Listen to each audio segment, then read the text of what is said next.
from crisis to crisis. But there is hope on the horizon. Today should mark the beginning of a new opportunity. An opportunity for us to make a difference in our governance and our economic management. We shall reset our dear nation, Ghana.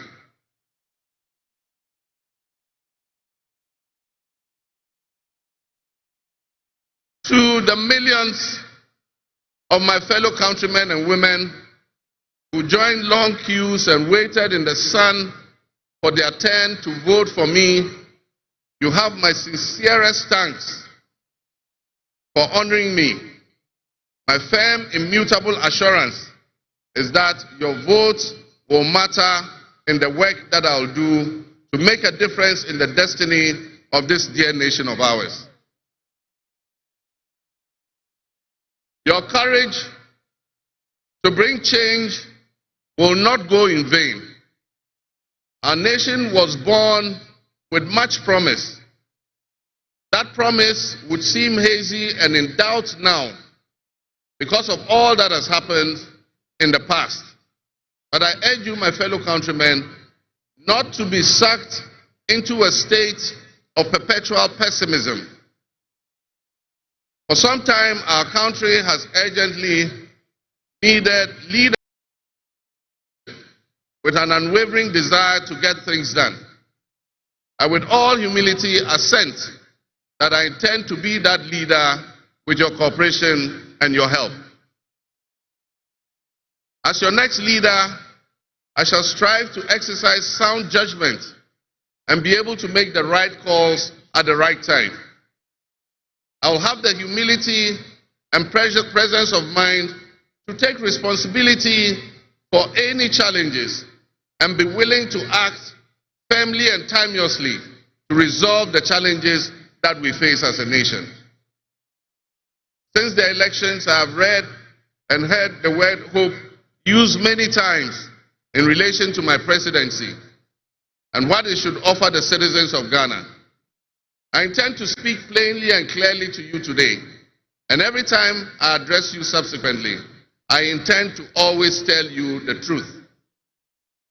The circumstances we find ourselves in are indeed dire, but even so, I'll be decisive and swift in my actions. We'll focus our initial efforts on 4 critical areas. The first is economic restoration and stabilization of the macroeconomic environment. The second is the improvement of the business and investment environment to ensure that Ghana is once again open for business. The third is governance and constitutional reforms. And the final, but not the least, is accountability and the fight against corruption.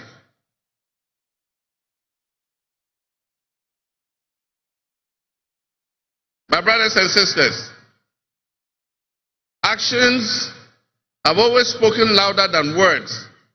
With that in mind, I have entered into a covenant with you, the good people of Ghana, in which I have enumerated 26 actions that I'll take within my first 120 days. There is reason for hope, and there is every reason for hope. But we must also have faith, because faith empowers us to trust the things that will happen.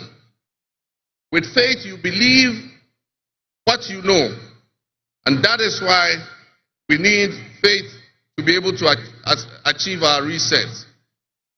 We need a reset with the faith we have in our country and our leadership. We need a reset with the faith we have in our institutions.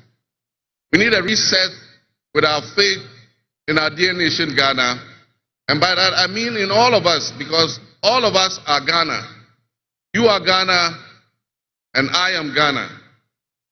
All of you seated here today, Ghanaian citizens, you are Ghana.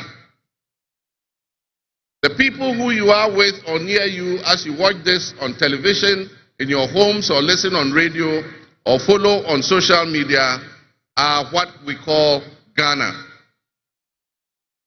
ask that we enter into the covenant with the Ghana we all love and the good people of our country who make up this dear nation. And I ask that you envision a Ghana that you want to live in, a Ghana that you want to leave behind to your children and your grandchildren.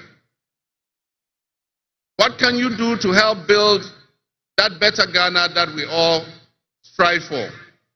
What behaviors, what attitudes and mindsets can we reset? We need a reset, and we have faith in Ghana's ability to overcome, excel, and be so successful with this reset that it will be difficult to imagine a time when that was not the case. As we stand at this momentous crossroads in our nation's history, I am honored and humbled to accept the mantle of the President of the Republic of Ghana. Today we celebrate a new administration and herald an unprecedented era of opportunity and transformation. With Nana Jane Opoku-Agyeman by my side, we are poised to embark on a journey of progress and inclusivity, united in our vision for a more prosperous Ghana. This day is particularly special for us and for every Ghanaian who dreams of a society where barriers are shattered and ambitions are realized. With the inauguration of Ghana's first female vice president, we have turned a significant page in our history. Nana Jane's ascension to the high office is not merely a personal triumph. It symbolizes our collective commitment to fostering a nation where gender equality and female representation are cherished and amplified. This is a powerful testament to the power of diverse voices to shape the future, voices that have the courage to soar beyond our traditional confines. My brothers and sisters, together as we look to the horizon, we reaffirm our dedication to breaking the glass ceiling that has long hindered many from reaching their full potential. Governance that reflects all segments of our population strengthens our democracy and enriches our conversation.